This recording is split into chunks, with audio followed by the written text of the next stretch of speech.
Samērīgumam vajadzētu būt atslēgas vārdam arī šonadēļ publiskotajos Finanšu ministrijas nodokļu politikas plānos.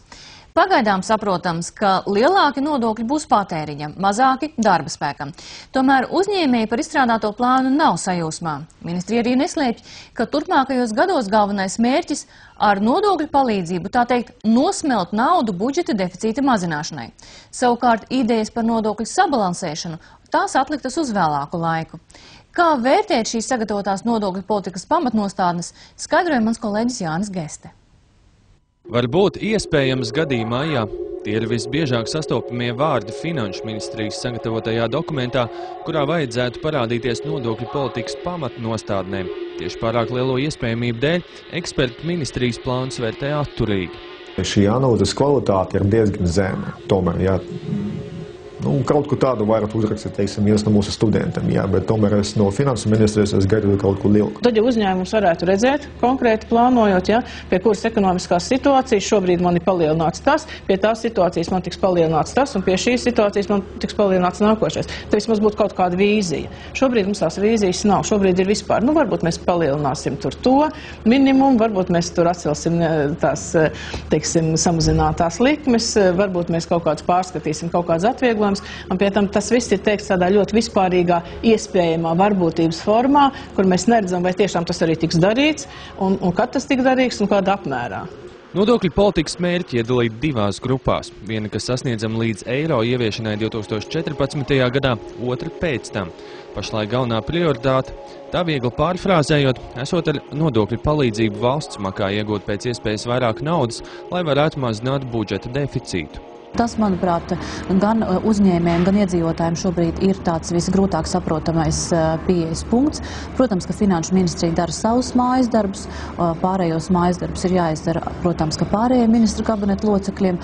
Tomēr sabiedrībai šī pieeja, kad nodokļus ieņēmumus mēs plānojam, bet neplānojam parādīt to, kā šī nodokļu ieņēmumi tiek tērēti, cik saimnieciski viņi tiek tērēti, tā nav tā pareizākā pieeja. Pamatnostādnēs gan beidzot atzīts, ka mūsu nodokļu politika ir visai atžgārna. Lielākais nodokļu sloks ir mazus ienākumus saņemošajiem, kamēr turīgajiem nodokļos salīdzinoši jāmaksā mazāk ienākumu daļa. Lai to mainītu, ministrija piedāvā vēl celt nekustamā īpašuma nodokli un atcelt vai paaugstināt šobrīd samazinātās PVN likmes, vienlaikus palielinot arī neapliekamo minimumu. Eksperti nekustamā īpašuma nodokļa celšanu atbalsta.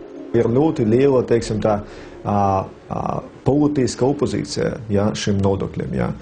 Un šī opozīcija veidojas varbūt lielā mērā no tā, ka šis nodoklis ir diezgan taisnīgs. Jā. Tas nozīmē, ka tie, kuri, piemēram, ir kaut kādas villas jūrmalā, tad tas nozīmē, ka tiem visticamāk būs jāmaksā diezgan daudz. Jā. Un viņi to saprot. Jā. Viņi saprot, ka viņi var diezgan viegli izvairīties no kaut kādiem nodokļu paaugstināšanas, teiksim, ja mēs runājam par kaut kādu iedzīvotāju ienākumu nodokļu, bet viņi nevarēs praktiski izvairīties no nekustamā īpašuma nodokļa. Jā. Viedokļi gan dalās par PVN samazināto likmju atcelšanu. No vienas puses šāds solis esot pareizs, taču pašreizējā situācijā varot sāpīgi skart trūcīgākos. Tā, piemēram, Latvenergo jau piedraudējis, ka PVN izmaiņu gadījumā elektroenerģijas tarifs pieaugšot par 10%. Ar tarifu kāpumu draud arī Latvijas gāze. Šajā gadījumā faktiski visas samazinātās likmes netiek attiecināts uz uzņēmēju, tās tiek attiecināts uz iedzīvotāju maksājumiem. Un šobrīd palielināt maksājumus komunāliem pakalpojumiem, siltumam, elektrībai, zālēm un tā tālāk, loģiski, ka rodās lielāki maksājumi tieši tiem, kam atkal tas ir būtisks maksājums sloks viņu budžetā. Turklāt solītā neapliekamā minimuma paaugstināšana nodokļu kāpumu nekompensēšot. Tāpēc jau šobrīd nevis pēc 3 gadiem esot jādomā par darba spēka nodokļu mazināšanu. Lielām cerībām gan neesot pamatu, jo priekšvēlēšana gaisotnē politiķi diez vai spēšot vienoties par nopietnām nodokļu reformām. Mēs tagad varam skaistas pamatnostādnes apstiprināt, nolikt viņas plauktiņā un mierīgi sēdēt un gaidīt, ka tas arī piepildīsies. Un pēc vēlēšanām parādīsies faktiskā vajadzība un faktiskās nepieciešamības pēc naudas un likumi tiks mainīti un neviens jau tās pamatnostādnes kā tādu, teiksim, jumta likumu neievēros. Tur jau tas joks. Politiķi jau šobrīd izteikušies, ka par nodokļu sistēmas maiņu nepieciešams padziļināts diskusijas, kas nebūs ātras. Eksperti gan pārliecināti, atsevišķi nodokļi jau nākamgad noteikti pieaugs, jo vienkārši nebūs citu alternatīvu. Nākamgad budžetā nepieciešama izdevuma samazināšana vēl par aptuveni 500 miljardu latu.